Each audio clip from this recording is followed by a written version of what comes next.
Welcome to another edition of Sales and Marketing Power Hour with your hosts, Carol Morgan from Denim Marketing and Kimberly Mackey from New Home Solutions Consulting. Today's topic is the Lasso Roundup. Today's special guests are Brittany Horner, Mitchell Holmes, Dan Bridenstine, Group 2, Erica Lockwood, Joseph Chris Partners, Heidi Schrader with ECI Lasso, CRM, Leah Fellows, Blue Gypsy, Inc., Jake Scherer, Audience Town, and Ralph Williams, Sales Solve Everything. Righty. Good morning. Good morning. Morning. People are starting to come in here now. Your eyes do not deceive you. There is a miniature donkey joining us. It's going to be our new holiday tradition. Yeah. He likes to come visit on this one. No, that's wow, not look, me. I'm seeing some wow. Hi, Alexis. Wow, we've got some new friends and some longtime friends. Longtime friends. You can't call them old. Say old and we have friends. Champ visiting too. Hi, Champ. Yeah, Champ is here too. Yeah. Now, if we just get the rest of your menagerie in, who knows? They'll probably come cruising through. You never know. But, Yeah, I'll have that yeah. too. So Kevin wanted to join us. Kevin's my new mini donkey. He's 6 months old. And Holly was a good sport and went out there with him. So now he keeps trying to nip her because that's what he likes to do. He likes to be pet, he likes cookies, and he likes to bite people.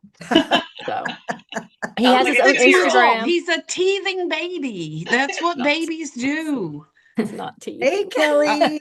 I see Kelly. Kelly's like, I love Kevin.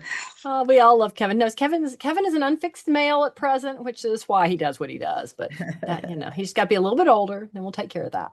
But Kevin has his own Instagram. It is in the chat. If you all scroll up in the chat, you'll see Kevin's Instagram, and he will follow you back. So if you would like to see the adventures of Kevin, and Kevin the mini donkey. Hey, Monica. Yeah, look at this. We got a good crew in here coming and more coming in. So everybody's getting their coffee on this chilly morning up north. We would have had like 4 times the people if they'd known Kevin was going to be here. I'm just saying. I know. He's like the viral person, or well, he's not a person. What am I saying? The 4-legged person. I call all animals people. We should, Kevin maybe should have his own marketing advice from Kevin. We should. I say pets are people too, for sure. Is he going to be the new podcast mascot? He might be. Oh, that's a great idea. I don't know if you have a sheep, you can Kevin do like may be a over nativity it by scene. now. I'm thinking Holly might want to get out of there at this point. Look at him, he's getting feisty. Holly is going to get bit. Uh-oh, he's got his ears back. Woo, woo. Holly's had a workout this morning. Thank you, Holly. You're such a good sport. Where'd he run off to? We don't see him. He left you. Oh, he did run off, literally. He did run off. Yeah, no, he got fired up. Yeehaw! Like, yeah, he's like, I don't know what's happening. Now he's going to harass. I don't know. Poor Sonny. Made his appearance and now he's gone. He's like, I'm out. And now he's gone. Yes. Peace All right. out. Well, I'm going to hang go with my ahead and buddy. get started since we have so much to cover today. And look at all these amazing faces here. The chat is fired up. So please, ask your questions. Let us know where you're from. Tell us what you're most looking forward to for 2026. Maybe just that it's not 2025. That may be my whole thing. We're here. I'm just happy that it's not 2025. So we get all new opportunities. So fire up that chat and let's see. We have very few slides this morning to get through, not very many at all. And we will go back to our Brady Bunch view. So we are every year. This is Carol. This is our favorite, right? Absolutely. The energy, the brain power, and of course, getting to partner with our friends at Lasso for this. So let's go ahead and we have Heidi. I don't know. I can't tell you how many times a year with my clients I say, we have Heidi for that. It's because they're like, Kimberly, can you do blah, blah, blah? And I'm like, nope, but we have Heidi. but Heidi can. Heidi can do it. Heidi can do it all. So Heidi, take it away. Tell us a little bit about this and how and the history of this too, because I think we need to pay homage to our friend Angela McKay, who started this years ago, and this tradition just lives on. Absolutely. You know, Angela did such a great job of just kind of launching this. I don't know how many years ago. I should probably look back and see how many years we've been doing this, but this is certainly my best webinar of the year. It's always so much fun, but it's always so much knowledge too. When I worked for a builder, I put this on my calendar every year. This was my must have, must attend event of the year. I hope that's continued. You know, it used to be kind of the Lasso Roundup. I think moving forward, you know, ECI has a lot of sales and marketing products under its umbrella now. So now it's the ECI kind of roundup, and we'll see that moving forward a little bit more too. All of our knowledge that we got through the blogs that you'll find, we'll put some links out to the blogs that are associated with our conversation here today, but you'll find some of those. Some of that content covers all sales and marketing and some really good information there. So thanks for having me. Love this. Oh, we're so glad, and we love partnering with you guys for this. I think Terrell is on here, and I think he has already started in the chat with the links for the full blogs. If not, that was your cue, Terrell. So we'll get it. Yes, absolutely. All right. All right, Carol. And if you're not friends with us on Facebook, we have the Sales and Marketing Power Hour Facebook group, and we would love to have everybody join. You're welcome to chime in on conversations, start conversations. If you've got, you know, a question about a statistic, or you see a funny video or a funny, you know, graphic, please feel free to share it. We're, you know, trying to keep the conversation going in between our Sales and Marketing Power Hour sessions. You said that because we love the fun ones too. Like, it doesn't have to be all serious all the time. Like, we like to have a little fun with it. So please join and please chime in on that. And all right, everybody, I have big breaking news. Everybody ready? Get out your phones. Everybody who's on, get out your phones, please. Sales and Marketing Power Hour is now a podcast. Wow. So you guys asked for it. You said, you know, sometimes we just can't make it, Kimberly. We want to be able to listen to it in the car. And I know it's on YouTube, but watching YouTube and driving, not safe. And of course, you know, we know that you'd love to always join us, but everybody's schedule is so crazy. No excuses now. So you can find this on your Apple podcast. You can find it on Spotify, iHeartRadio, Amazon Music, and Audible. Just search Sales and Marketing Power Hour. Please, even if you don't listen to it, please subscribe, because we literally just launched this. And as you know, just having people follow you and subscribe to it is key. You don't even have to turn on the notifications if you don't want, but help us out so we can get it populated and found on those sites. All right, Carol, back to you. Absolutely. All right. Well, I'm Carol Morgan, founder and president of Denim Marketing. We're located in the greater Atlanta area. And, you know, I guess our thought for 2026, or as we head into it, is that hope is not a strategy. So if you're looking for marketing with intent, then please give us a call. We would love to work with you. You can reach me at carol@denimmarketing.com or denimmarketing.com. Back to you, Miss Kimberly. All right. Thank you very much. So I'm Kimberly Mackey, and my company is New Home Solutions Consulting. I always say I like to be the company you call when you want sales to be the engine that drives your train rather than what runs it off the track. While I do share space with all of our fantastic trainers out there, and I do sales training, what I am known for is that immersion consulting and making sure that all your processes, procedures, everything supports consistent, predictable, and profitable sales. So if I can help you with any of that, with your KPIs, making sure you're measuring the right stuff, and more importantly, knowing what those KPIs mean and what to do with them, give me a shout. So, and you can find me at newhomesolutions.com. All right. That being said, I'm going to turn off the share because we got all these beautiful faces on here they've got so much knowledge to share. Let's get ahead of the game and get going with them. Carol, you want to kick us off here? Absolutely. Are we going to have everybody go around and do introductions real quick? Is that work They're to kick going to off do or it. They're going as to do they it as they go? go. All Yep, right. as they go. Excellent. Well, we're going to kick off with my friend Erica Lockwood with Joseph Chris Partners. And my question for you this morning, Erica, is with 2026 bringing continued strain on teams, what's the most practical first step that a company can take to begin building intentional mentorship and long-term leadership development into its culture? Wow, that's a very long question, Very but long I'm question. very happy to answer that. So, hi everyone. I'm Erica Lockwood, as Carol said. Thank you both for inviting me, all of you. I guess my title is managing director, but I'm an executive recruiter, right? I'm with Joseph Chris Partners. Spent the last 25 years recruiting leaders across the industry, like everybody.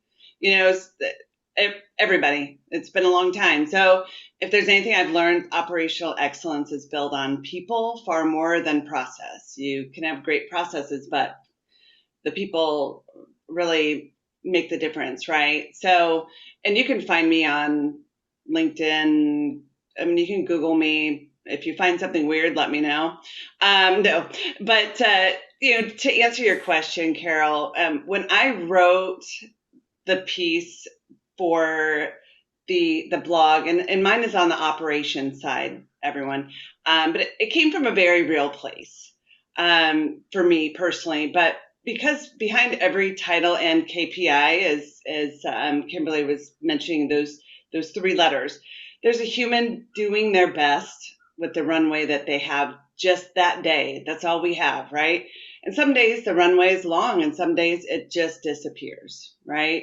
So the strength of an organization always shows in those moments. So, really for me, the most practical first step is, it seems basic, but I feel like it's psychological safety. We can't mentor people who are afraid to tell the truth.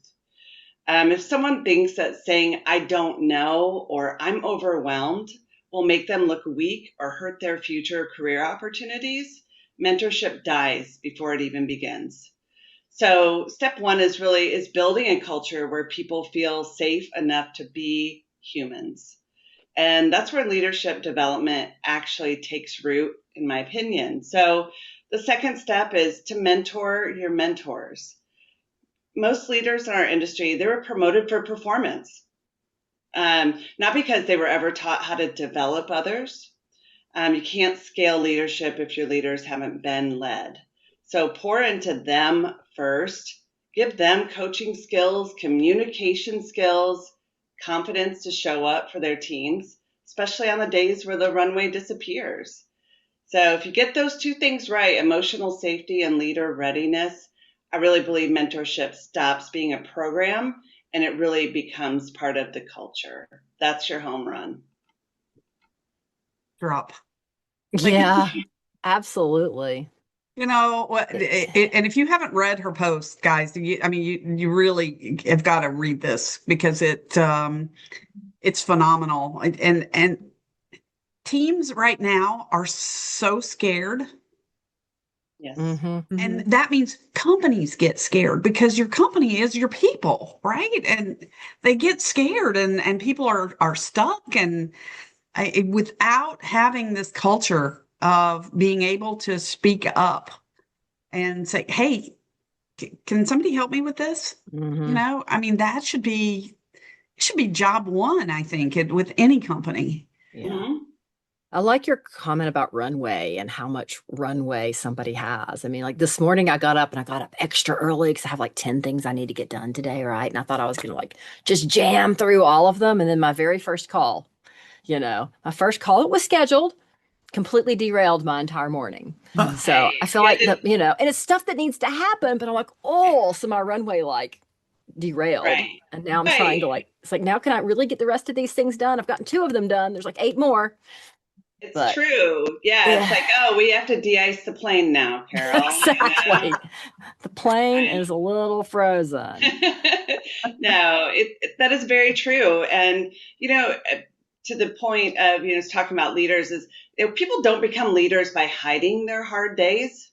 Right. They have them too, right?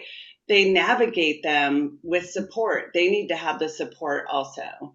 And so that's really, I'm a big culture person, and I see companies doing it very right, and I see companies doing it very, very wrong. And, those are the ones that we recruit out of, mind you. But, people really, humans build homes, right? So we've got to take care of the most valuable asset that I believe is in an organization is your people. Well, to that point, I've been fortunate enough to work with a lot of great companies that value, culture, but some of the best leaders are the most vulnerable. They show a level of humility that doesn't scare people, but inspires people. Mm-hmm. And I think that is something that lacks a lot, especially in leadership. Mm-hmm. It does, because if you look vulnerable and you're like, well, I Mhm. won't get that next promotion, or, but a lot of it depends on who that next level up is, like who that person reports to. It's got to be just a very real organization. Yes, I mean, we're all working to be profitable and to be successful. And if you're back in the 1970s or 80s and leading by intimidation, that's just not going to work. Or just pretending like, suck it up. And there are days that we can't suck it up, buttercup. Yeah. So. It should be a safe place to fail, because I feel like some of my best achievements came from a failure. Mm-hmm. I said I stopped and did a postmortem and figured out what went wrong and said, oh, this is what you really should have done, and I learned from it. But there are some places where that's not okay, and I think we need to make it a safe place for people to try something, learn from it, but ultimately it's okay if it fails. We can learn from it, and I think we could all pick some of the companies maybe out of our profession that have done that recently and had some epic fails. Went back and went a different direction publicly, right? So it's that's bad okay. Logo choices. Logo choices. That one was exactly which one was coming to mind. Is that what you were thinking of? I saw one of those the other day. I thought, oh, that's odd, the logo choice. But yeah, I think that there's more times than not, the wins are what are celebrated, which is wonderful. Mm-hmm. But the more valuable, just looking at, like you said, the postmortem is looking at what didn't work. I love sports. I love football. And anytime a coach talks about the game that they didn't win, they are going to look through those, the review the tapes. Are there tapes anymore? I don't think so. Well, but, they're my age, but you know what I mean. I know, because that's what I was just going to say. But they go through and they say, okay, this is what we did wrong. And then you just go back and you practice and you practice. That's the only way that anyone gets better. I don't think we would have telephones if Edison said, screw it. That didn't work out the 80th time, or lights, the light bulb, whatever. So got to get back up on the horse or the donkey. Thank you, Erica. And I hope everyone will read your article and take it to heart and think of, as you're reading these, don't just read them and go, oh, that's great. What does it mean to you? What are your action items? And I think there's a lot of actionable items and takeaways from your post. So thank you for that. Yep. So switching gears here to Brittany, first time joining us I know you've been in our audience for many times, but thanks for joining us live here and in person on video. You talked about buyers today who are more than just searching for a home. They're searching for some relief, right? So what shift in energy or approach should salespeople take given the current market situation that we're in? Yeah, thank you guys so much for having me on the show. I always love joining and just get so much out of this and have learned so much over the years. My name is Brittany Horner. I am the Director of Marketing and Online Sales at Mitchell Homes.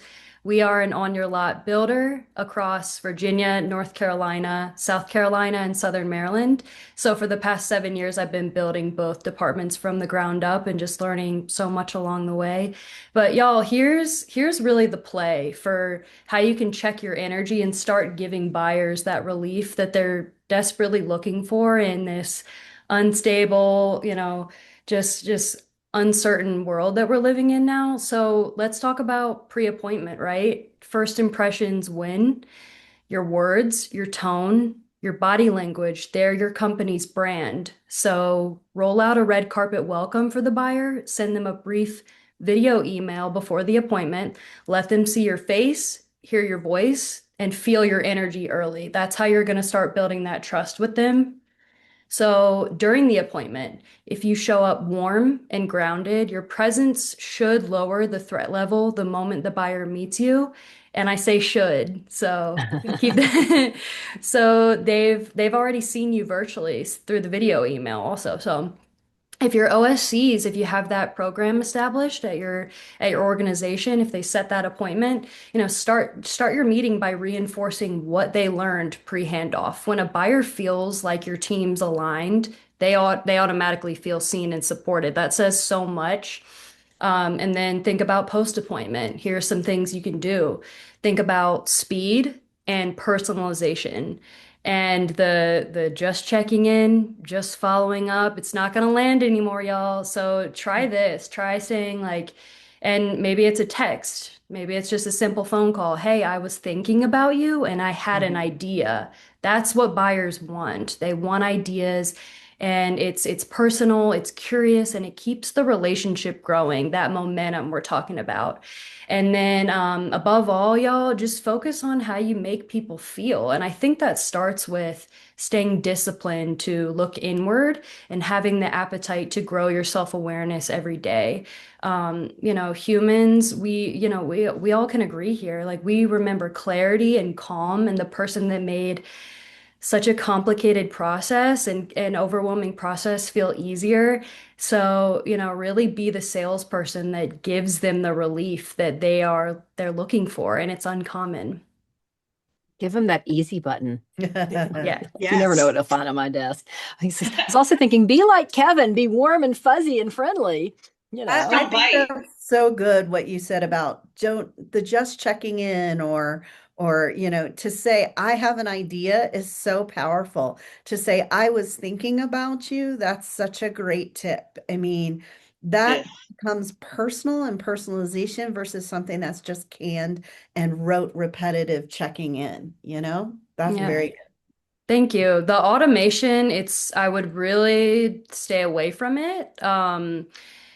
People can really see right through that. And I will interview customers at their home site years after moving in. And, the one thing that they say is that text I got late night from the salesperson that I'm working with. I mean, they'll name drop them and they'll light up when they talk about it. So that's really what I wanted to talk about when really checking your energy is, and being very intentional with that. Don't Yeah. waste people's time. That is phenomenal advice. Yes. Thank you so much. Thank you. Well, absolutely. Good Well, job, Dan, Brittany. I liked it too. it's good stuff. So Dan is next on our list, and he's going to talk about a topic that's near and dear to my heart, SEO and AIO coverage, and how they're converging. It's interesting. I don't know, you roll back to the days of the internet being invented and we all needed to have websites and people hoped websites would go away, right? And then, social media came along and I think a lot of people in our industry kind of hoped social media would go away. And now we've got all of this, AI, and I think that we've kind of got that same mindset too. So Dan, talk to us about what mindset change builders and marketers need so that they, can create the unified content they need that builds trust across both traditional SEO and then the AI-driven discovery that we're starting to see really take over today. Yeah, and I'm Dan Bronson. I'm the digital director at Group 2. So we have a lot of experience here in talking about marketing and AI and SEO for the home building industry specifically. And the biggest thing that we're seeing generally is you don't want to check that box off anymore. Did you have a keyword on your page? Did you say the couple of words that are there? And probably the biggest secret there is most websites aren't actually doing that core piece very well to start with. How many home builders don't actually talk about the fact that they do in fact build homes? You know, maybe they've been doing that for a long time, but if you don't talk about it effectively, and that's the core of it. SEO is really becoming more of the foundation for what to build the rest of your site on, especially with AI optimization or answer engine optimization for content. Do you have the question that someone has? Does it exist on your website? That's step one. And we go to foundational keyword research that it was for a long time. How many of us, let's say 8, even 10 years ago, we're searching for something on Google. You type 3 or 4 words in and you go back and you typed them in the wrong way in a different order. That first word ended up third or fourth, and you just couldn't find the same search results you did before.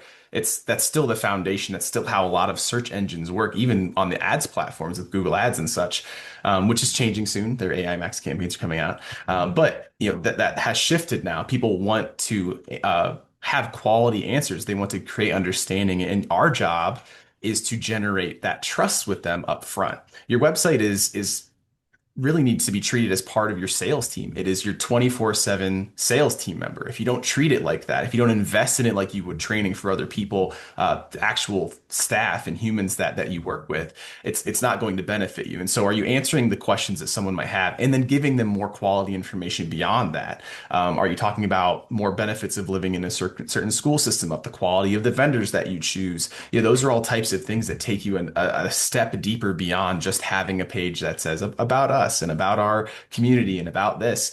It's you really have to go, okay, what's the core? The core is, what are people searching on from a topic perspective, and shifting it to then be, how do I most clearly and concisely answer this question? You don't want to fluff it out too much either. There's a delicate balance between the two. And then, are you tracking that? Do you know what's happening? Do you know that you're getting increased visibility? Do you know that you're being found in the AI overview results on ChatGPT or their search engines behind that? Do you know that you're showing up in different places? Are there other websites linking to you about that same topic that you wrote about or that you're passionate about? Because that's really what's going to drive those pieces forward as you're continuing on. And there's some tests you can run. You can search for who's the best builder in this city or this area or this DMA, and a lot of it's biased based off your search history and how you have your AI pieces set up. But the core comes down to, are you actually answering that question? Not, oh, it's on the website, there's a bullet point, there's a text, that word's there. Are you really answering it? And the step further beyond that is,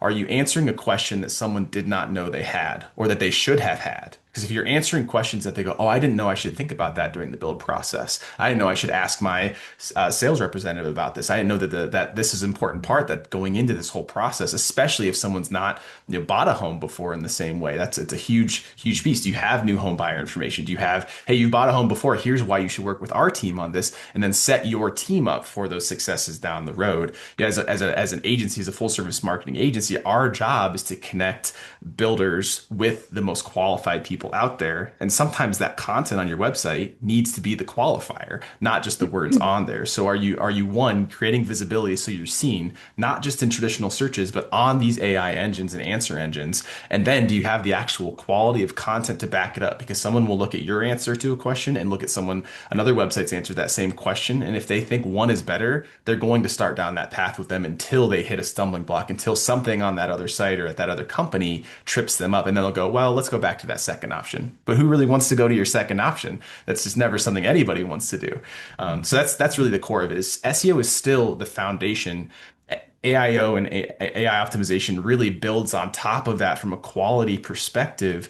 But I think that the biggest piece is, don't treat them as two distinct disciplines moving forward. They're rolling together far too quickly for us to say, oh, we hope this goes away, like we just mentioned. It's not going away. So if you're expecting it to, it's just not going to. And the core is, are you embracing it and implementing it along with your valuable processes and marketing tactics or content generation? Or are you just saying, oh, I have the word on there, AI likes that, let's move on with our day, everyone? So just I encourage everybody just to keep it integrated, keep it moving forward in that same way. think we could do about 10 webinars on that subject alone. Absolutely. So Yes, I know I'm probably. having these conversations. I'm not a marketing company, but I'm having these conversations with my builders right now, and they're going, "Oh, what? Wait, Gemini? What? Now I need to." Mhm. I'm like, Right. you know, all that stuff we've been telling you for 10 years to do on your website, like Carol's been saying, blog, content, blog, Mhm. content. Content. There's Yeah. a reason for that. That sets you Well, up. So it's, Yeah. yeah, 10 years ago was the best time to start, and the next best time to start's now. is So now. Yeah. Yeah. I mean, and for builders who get started now, they're going to have, probably a 5-year, running start on the ones who you haven't gotten started, because there's a lot of people who are just, again, they're just ignoring it. And the reality is, which, is great for me and Dan and people who like to write, is all these builders are going to be a lot more content on their site than they've ever had before. I mean, I think that's the thing that scares people the most, is a lot of people just don't like to write, don't like to think, don't like to produce this content. And you're going to need a lot of it to stay in the game now. Yeah, and you need time to then let it be seen, and that's the other part of it. It takes, up to 90 days for things to get indexed and seen and answered properly, and then are you actually doing better than whoever was already in that space? Because it's a lot harder to take a space that's already owned than it is to go find a space. So there's another piece there. Go find the space that no one owns. Well, it could be about your company. Okay, we're all quality builders since 1942 or whatever year it is. Who isn't down the street from you or your competitors? But what do you do that's different from them that you can actually talk about and bring that as leverage in that marketing conversation? That's a great point. Yeah. So the builders who've been out there and blogging and adding quality content for the last decade have a leg up, because they're already indexed, and they can go make that content deeper, better, stronger without having to start from ground zero. So I don't know. Again, we could talk about this all day long. Yeah. all right, Heidi, we're going to pivot to you. And like I said, I don't know how many times a week I say, we have Heidi. So, but you talked about in your blog post about purposeful change in coaching and expectations. And I think now, as playing off of what Erica talked about, our sales teams, we send them out there and they're alone. They're out there in their sales centers and they need our help and our support. So talk more about what that looks like and what it looks like when the numbers aren't the way we want to see it. Yes. I'm Heidi Schrader. I'm the senior business consultant for our sales and marketing products here at the ECI. I focus mostly on Lasso, and I work with our existing clients just to coach them on how to better integrate the technology in with their businesses. And one thing I see a lot in my experience with working with executives and management of all sorts, not just sales managers, but sales managers and marketing managers, is a lack of internal intentional coaching. I'll say something at the beginning of engaging with them, like, what do your one-on-ones with your team look like? And often I get a blank stare, right? What one-on-ones? What does that even mean? And so that, having that intentionality just isn't there. I think intentional is our word of the year. I heard it from a lot of people, like Carol said about how marketing applies to sales. Hope is not a strategy, right? Being more intentional about things. So I think if there's one change that I think will really impact, particularly a sales team, but also is a marketing team in 2026, it's coaching with the data that we have in front of us and a purpose for that coaching for your team. So instead of giving really broad feedback, hey, we need to get our leads into the CRM. Those really broad type things. We need to make more sales. Yeah, duh. We kind of know that, right? We need to make more sales. But having that broad feedback or reacting to whatever happened, particularly last week. Hey, last week sales were down, guys. We really got to step it up with our phone calls. It's a little bit broad.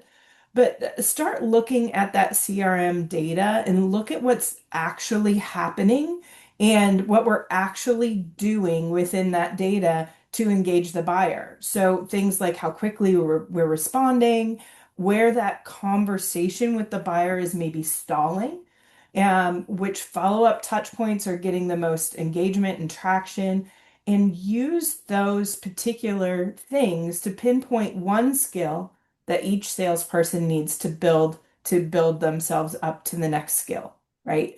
Coaching for that one skill and then moving on from there. So we have to have some consistency in that, right? Having a set time, those one-on-ones, having that set time where we say we're going to sit down with this salesperson or this marketing coordinator, and we're going to say, hey, this is the skill that you need to work through.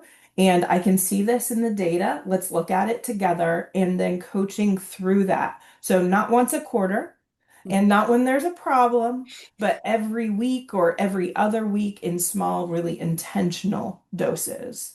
Yeah. So I think that what you get when you do that is a team that knows exactly what's expected of them. And I think that that's, huge. Sometimes we muddle through our jobs, not really knowing what the expectations are. And it creates, that's when we have turnover, right, Erica? When we don't know what's expected. And so it creates this discomfort in our job where we're not feeling that maybe we're doing the best job because we don't really know what's expected of us. So your team will feel more supported if they have that coaching, and you'll see that steady and very measurable progress. So Yeah. takes No, the guesswork. one of the things you said, and I totally, this is like, you're hitting my nerve, is like sales rhythm, right? So you have to have really some sales rhythm. And so those one-on-ones or huddle calls or whatever, like you said, that's so important in the coaching and mentoring, or having those times, not where it's just you've done a bad job or a good job. It's like continuous, and consistency was another word that should be in this podcast a lot. The poly market still is high on the intentional word, though. Yeah. Yeah, for sure. And I think that those types of things are what we need to put in place to gain momentum. And for me, of course, Kimberly knows I'm the dashboard queen. I love my dashboard, right? Setting up those touch points so you have that visibility within your CRM for a sales manager, where you can say, hey, check, we're going to go through this together, and we're going to check this, and this. And we can see that momentum moving forward. We can see where we were, 3 months ago as opposed to where we are today. And any lasso the users out there? trends are key. Yeah. Well, Yes, those trends. The trends. Yeah. And I think that consistency. Oh, go ahead, Carol. It's good.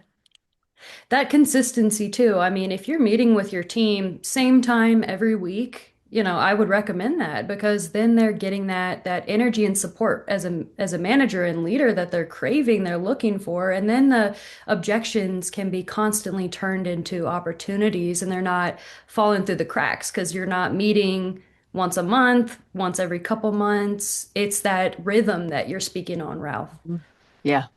And it allows us to be more intentional with our customers. It allows us to be more proactive, which of course looks great in our customer experience. Yeah. If we're able to be more proactive in our communication. I know that this is not an easy thing for a sales leader or a marketing leader to implement. I understand that life comes a million miles an hour, so this does take some elbow grease on the part of the executive team, just to make this kind of play out properly. But this is your ROI. This is your return on your investment with your team. And I mean, there's I call them planned encounters. That's where the rubber meets the road, man. So, and being able to use your data, but coach your team. Yep. Well, and speaking of coaching, we're going to move on now to Leah Fellows with Blue Gypsy. So, Leah, OSCs are really stepping up and becoming more of a connector role. I'm seeing it with our clients. A lot of the OSCs are now coming to the table in the marketing meetings, not just the sales meetings. And I think that's huge. Can you talk a little bit about what habit or behavior most effectively strengthens that bridge between online engagement, on-site experience, technology, and human relationships? Well, thank you very much. And for those of you who don't know me, I'm Leah Fellows. My company is Blue Gypsy Inc. And I'm actually about to celebrate 20 years in the industry, which is kind of freaking crazy, Wow. next year. So this coming 2026. So, and almost all of those years have been spent in the online sales world. So I'm an online sales counselor trainer, and I worked in that seat for a long time. And this role has really grown and changed. And like you said, my tip this year is about being that connector, right? And it really is about connecting the dots. And I feel like I'm a little dizzy from nodding yes to every single thing everybody has I already know. said, because Mhm. we've got leadership, we've got marketing, we've got sales, we've got technology. The OSCs sit at the seat in the middle of that, and they need to be able to strategize and to collaborate, right? So if we're going to talk about a habit to create that bridge, it's they're not just rote repetitive tasks that they're repeating and putting on autopilot, right? They've got to really think about the strategy behind everything they do so that they can communicate to the marketing team. They can tell people like Dan and Carol what they're actually experiencing, what on the ground, what people are asking, so that we can put that content out there, that so that we can do that. They're talking to people like Brittany and telling them, okay, this is the kind of attitude I'm getting when somebody calls, right? And they've got to communicate with leadership. We definitely, even just yesterday on a meeting, had leadership sit in on an OSC team training, and we talked about some of the gaps, some of the places where things are falling through the cracks, and more standards and operating procedures we need to create as we ramp up this program and make it stronger, so that the communication and the collaboration happens between on-site and online. And when leadership understands what's going on, right, Erica? When they understand what's going on, they can help patch the holes that are happening, instead of, like Heidi said, yelling, "Oh my God, we need more sales. We didn't get enough sales last week. What do Uh, we do?" Right? uh, So everything everyone has said leading up to what I said is really creating that bridge and making that OSC that central point of communication. And this is so important as we see this onset of AI. We've got to have that human connection connecting all the dots. AI is a great tool, but it's not a replacement. And we've got to be able to understand how we bring that all together, how OSCs stay curious and create that bridge and fill that gap between all the different departments. So I mean that's I hope I answered the question. I feel like it's something I've been saying for a very long time. Kind of like we've been saying content is king forever, and we got to blog, blog, blog, blog, right? It's just bringing it, it's really coalescing this year, I feel like, Mhm. and coming together.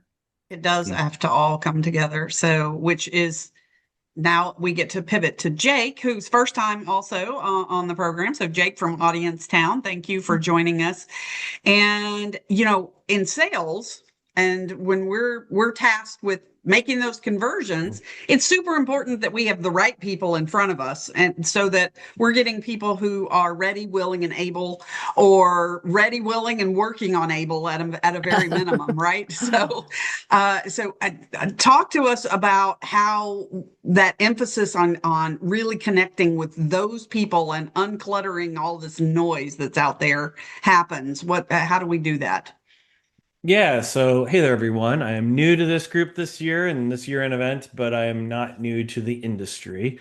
Again, thank you for the intro, but my name is Jake Scher, currently head of sales with Audience Town, and I've been in the industry for about 16 years, where I spent most of it with Zillow. So that's probably where most of you recognize me from. It's still weird sometimes to hear my name with another company, but in case any of you are not familiar with Audience Town, sales and marketing and analytics platform, and we help make sure that the audience builders are trying to attract is the actual audience those builders are attracting to their communities. And we do this by, building a detailed picture of everyone who visited a builder's website. Whether they fill out a form or not, we know who's sniffing around. So I love data, super happy to be a part of a great company and excited to be a part of this group today. But great question. And first off, I think I don't know. I think most builders, when I talk to them, I mean, you'd be surprised how many home builders we talk to on a regular basis don't know or have any clue who their ideal consumer profile actually is. And to me, that is so important to like just core marketing efforts. So in Mhm. my opinion, it's not even about which data insights are underused. It's beginning at an even higher level than that. So getting builders to subscribe to the idea that data insights in general should and can be used. Start with the basics, grow from there because marketing on intuition or gut alone or hope, that's super risky. But Audience Town, we have the ability to report on not only the attributes you'd expect, right? So like household income, current home value, credit score, but we can actually dive into home and family composition of a builder's audience. So we can narrow in on like number of children, number of vehicles. This is an interesting one, and Carol, it's timely, but every person that comes to the site, like, how many pets do they own, or even what pets? So as silly as it can seem, every piece of information on a household is a clue, and every clue helps marketing kind of, I say, fine tune a strategy, make informed Yeah. channel decisions, launch better ad campaigns, and ultimately close more deals. So everyone, I like to say, leaves behind digital breadcrumbs, and these breadcrumbs can help tell a story. But back to the original question, which data insights are underused? One that is underused, in my opinion, is who recently purchased homes in an area. So every market's a little different, and these national trends about who's buying can only get you so far. So Right. look at who recently purchased in your area, their demographics, financial health profile, their behaviors. All of this helps marketing build this ICP that's built on real-time data, not just what we say outdated opinions. And don't just look at recent buyers of new construction. We know that a vast majority of buyers consider new construction, but less than 1 in 5 buy. So Mhm. that means you are actually competing against used home inventory no matter Absolutely. what anyone tells you. Everywhere. Yep. Yeah. So when you know who's actually buying, optimize your funnel from top to bottom. You can realign brand creative with lifestyle and improve marketing to kind of hit those features that they're actually interested in. So again, I'm just going to end with this. Just prioritize leads in your sales funnel who fit that profile that are more likely to transact. The information is out there. You just have to know how to interpret it. Yeah.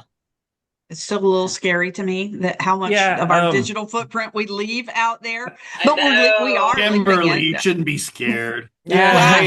Well, we are leaving it. It's a It's reality, there. but Yeah. It's you there. hear it's it and it's you're like, oh, yeah, yeah, it's but super it's creepy. And I try not to lead with like I work for a super creepy company, Audience Time, but yeah, I mean we subscribe to like hundreds of data sources that collect everything. I mean, I'm yeah. lazy now. I don't care if I'm accepting cookies or not anymore. I used to be super conscious of it. Now I'm just like whatever, sure. Yeah, exactly. Um, Well, It's it's kind it's of there fun. anyway. It's fun to see they're who gonna get it remarkets anyway. to you or what you get because of those cookies or, the conversation you just had that Alexa Yeah. overheard. And now all of a sudden you're getting an ad for something that you've spoken about once. It's crazy. Yes. Yeah, So, we but it's know. I mean, nice. it's crazy. We know you can find out what their special interests are. Yeah. I mean, just it's crazy things out there that we It's know. My it's But social nice feeds to will be filled with donkeys after I today. right, know. So That's what I was. absolutely. Well, All going to be it's donkey fans yeah, here. it's everybody's gonna be gonna yeah. like number. Yeah, do you have a cat, dog, donkey, and donkey, yours cat, will dog, be. donkey. Well, you all let me know if you start getting donkey ads. But We will. all right. Well, Ralph, you're up next. So, and I guess this is something that's near and dear to everyone's heart right now. The market is definitely a little slow right now. So, what single action has the greatest impact in helping a salesperson to generate momentum? And, during the slow time, which, I don't know, one of my favorite forecasters keeps telling me that we're slogging through 2025, and she says we're going to continue to slog through 2026. So that probably being true, as much as I hate to say that, what do you advise? Okay, so I'm gonna mix it up a little bit. But my name is Ralph Williams. With Sales Solve Everything, we actually are a sales training company and sales academy company for new home sales only across the country. And we are now celebrating this next month our 14th year in the business. So it's pretty exciting. And I've known most of these people online for a long time, and you guys, and it's kind of it's nice to be here again and see everybody's face, and I do look forward to this every single year. But let's get to the question. So So you said, what can we do? The one action. I've been in the business since I had hair, which I was 19, and now I don't have hair. And so I've been through a couple of these. And what I would say that I keep I'm just telling joining you. myself, yeah, what I keep telling myself in these time periods is be good with controlling what we can. So that would be my first message to any salesperson. And that we can't control the market necessarily, but what we can control is our mindset, our actions, and our consistency. And then what Brittany said, I want to add on to it because I think it's just as important, is our energy. So as a salesperson, it's funny, I go into sales offices a lot, and sometimes I get like, hey, God, I'm so glad to see you. I haven't seen anybody in like 3 days. Well, that really makes me feel as a buyer, let's say I was a buyer, like, why would I like, uh-oh, what's wrong, Yeah. right? And Yeah. so I think we have to think about those things. And then I always think that what I have to keep telling myself as a sales leader, as a sales professional, is our results will always, they're always a lag effect from our effort. And so I think sometimes, too many times, as a salesperson, we want to hunt and we want to kill, but we don't farm and we don't plant seeds and we don't work those consistently. And so knowing that like we're 3 feet from goal, but we never get to the goal because we stop too soon. So that's the mindset I want you to have, is like, hey, our efforts, they're a lag effect from what we do. So that's the other thing. And then like Warren Buffett always has this saying where he talks about, only when the tide goes out do you really discover who's been swimming naked. And I love that. and I So think, true. we're in this challenging market where, a lot of people are exposed right now. We had a good market and we didn't need the good processes and the CRMs like Lasso, and no follow-up systems, no pipeline, no relationships, no discipline. And now we're in a market that requires those. So I see the people like there's a separation right now to me with average Yes. salespeople who are waiting for things to happen, waiting for the market to change, and then pros that are proactive and treating this as maybe their secret training ground where they're getting better at what they're improving their knowledge, they're understanding their financials better, how they can explain loan programs, or getting more details on how they become an expert. So they take this time right now, that's the slower time period, which is just true, and they create their own momentum. So they're looking for ways to improve and then get better at what they do. Because look, we've all been around through a couple markets, at least some of you have. And the ones that do that now, Kimberly, are the ones that actually ride the wave. Like, don't you agree? Like, they're the ones that come out of this and they See just that little go crush up. it. So I'm doing my little heart emoji with my hand. Like, It's just yes. they crush it, right? You two And have been so, drinking from the same fountain. yeah. He's singing my song. I'm I like, know. oh, yes, preach, Ralph. Well, it's just it's just in you. We've been in it long enough and we've seen it, and so this is one of those time periods. I think Rhonda said it at some meeting. Rhonda Conger, I said think this, so I want to give her credit for when I was like, oh, I know it's simple, but it's brilliant. When she says, hey, and I get this from salespeople. We're doing the same thing that we did last year, but we're not getting the same results. We're getting about half the results. And to me, that's pretty simple, right? Okay, well, double your output, double your outreach, work harder and work longer. If you have to do double the work to get back to one, that's what you have to do in this market. We should be developing our realtor relationships. We should be getting deeper into those relationships where when things turn around, the strong survive and the strong survive, and they go crazy when the market turns. And it will turn, right? It's been a long time, quite honestly. I feel like this has been one of the longer ones. So it's testing our mental resolve. That's why you have to have a strong mental mindset, good energy. Oh my gosh. I'm like, you're definitely singing my song, and I wish we could had time to explore more of that, because I could talk about this stuff all day long. But you set Carol up beautifully to talk. So Carol, you wrote about using influencers and realtors, and really like that whole thing. They can be they can really give you legs on your social approach. So go for it. Take us there. Yeah. And tell these salespeople what they need to do. Okay. Well, Carol Morgan with Denim Marketing. And one of the things we're really focusing on for clients as we go into 2026 is taking those realtors out there in your local area who are already shooting video and already promoting your new homes. I mean, I'm talking co-op agents, folks. There's a lot of them out there. Same for designers and other people that are kind of, ancillary to what we're doing and, specifically in the home building industry, but very important to us. And a lot of them have really good followings. So coming up with ways to invite them in, maybe you host a special, wine and cheese night and invite 4 or 5 realtors who are influencers into your model home to have a sneak peek, give them time to film their own video. You're doing 2 things there, actually. One, those realtors are probably people who are already bringing you sales, right? So it's kind of a thank you for them, but then you're also setting them up as, influencers to go out there and get even more traffic, more eyes on site. And it's just the simplest way to think about, each one reaches. It used to be that the average Facebook person had like 140 friends. I don't know what it is today, but you just think of the ability to magnify your messages and working with these influencers who often don't expect anything other than, coming into your model during a private time. Maybe you can offer them some sort of incentive on their next sale in that community, or an incentive on every sale in that community. But there's lots of things you can do. And it's just a way that I think it takes a little bit of effort, but it's going to be a quick way to grow market share and to help reach people that you wouldn't necessarily reach in other ways. So that's what we're looking at. I think that's huge, Carol. Just so you know, I have a high-end production home building company as well. And so what we also are doing is what you just talked about. We actually, if you look on our home building company's website, it launched today as a contest to see who can get the views and shares and all the entries, and that's one way. And then we have we've identified 20 influencers that have 100,000+ viewers in our marketplace. And so we're actually going to pay $350 to our videographer, where they can come in and get a great quality video content that they will share and all that stuff. So we were like $350 per person that can reach 100,000 people. That's awesome. Come on, that's as good as it gets, right? Yeah.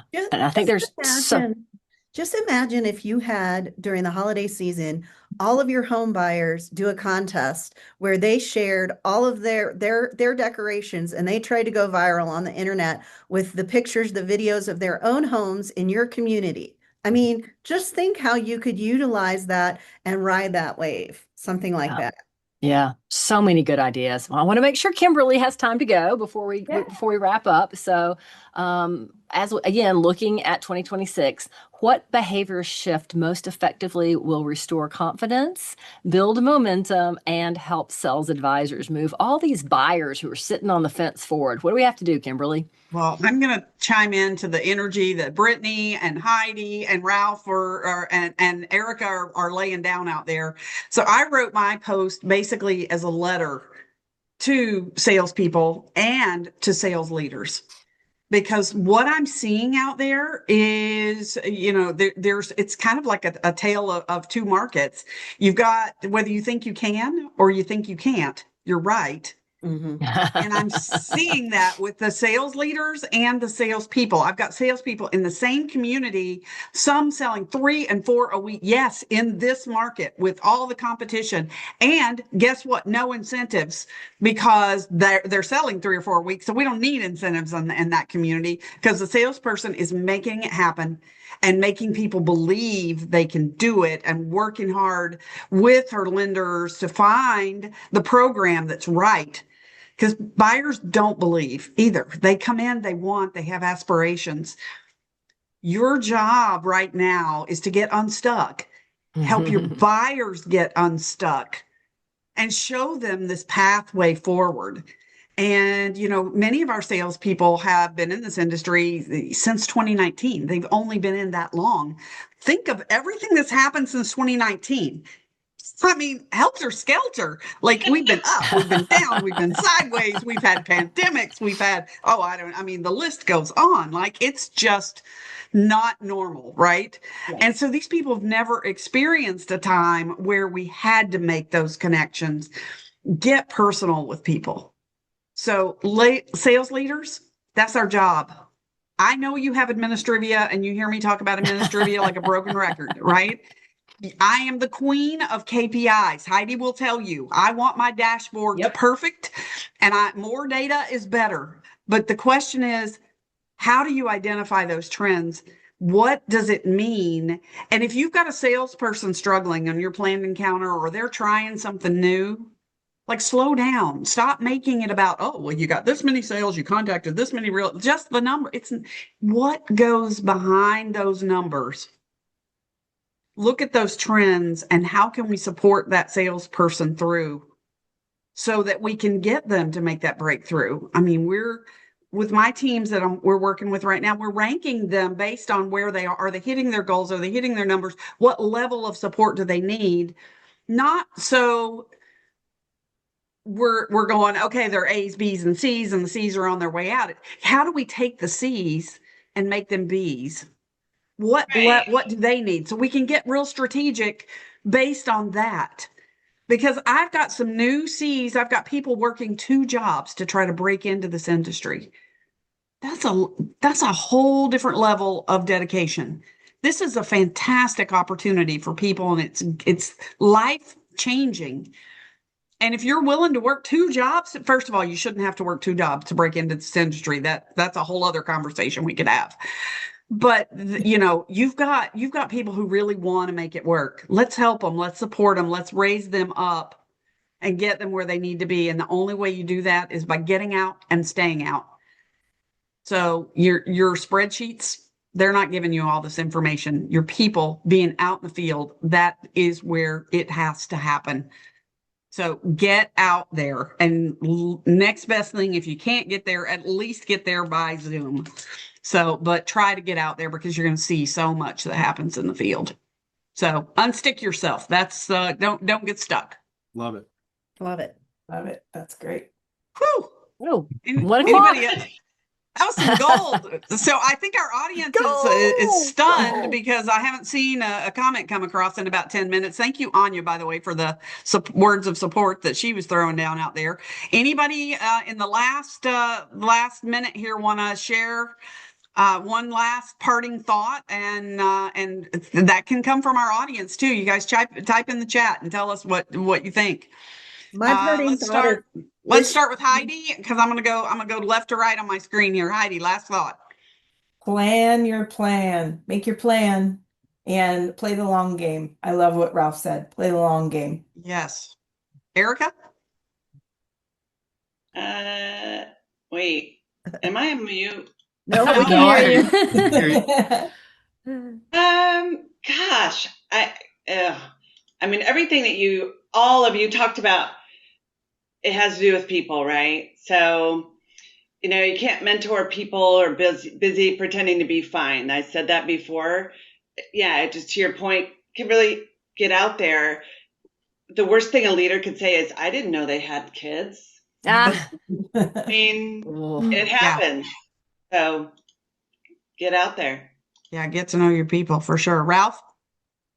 I would just say keep in your mind, like, I'm a creature of habit. Make sure that you know that your efforts, your results will always be laggards to your efforts. So your efforts right now, maybe they don't pay off tomorrow, but they'll pay off in 30 days, 60 days, 90 days. So don't stop that. And I think people think they don't have the ability, like, that they can't make a difference, and top performers make a difference. Yes, they do. Dan?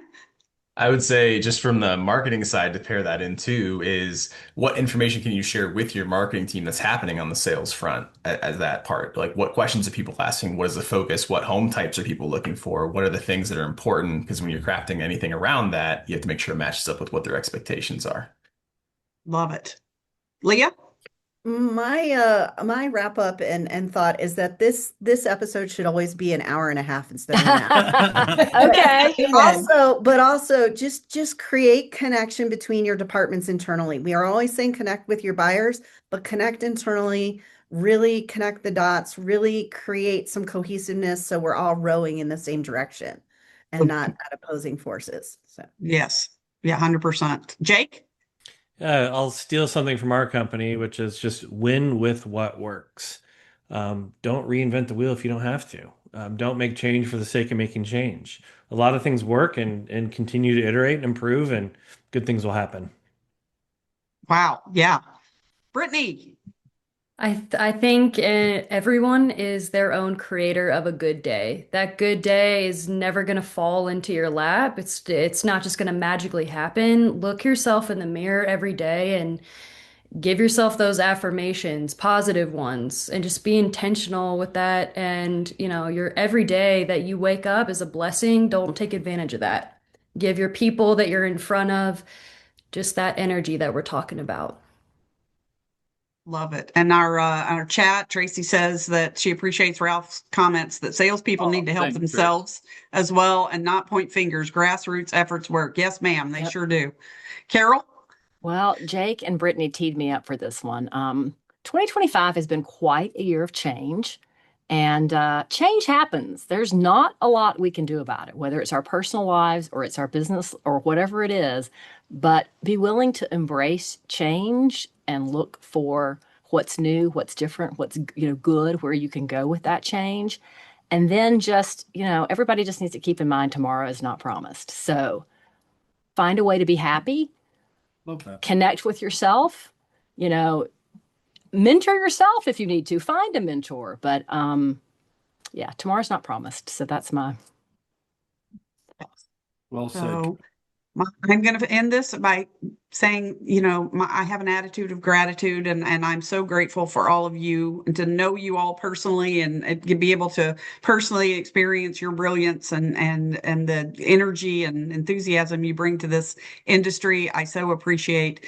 And I appreciate all of you taking your time out today and joining us. So happy New Year, everybody. Happy 2026. We're all here for you, and we'll get the video out. If you missed anything because we went so fast, we'll get it out to you. All right, everybody. Happy New Year. Merry Christmas. Happy holidays. Merry Christmas. Bye, everyone. Bye. Thanks. I See mean, ya. Love you guys. Thank you. Bye-bye. Yeah. Thanks for tuning in. We can keep the conversation going. Just search Sales and Marketing Power Hour on Facebook. See you next time.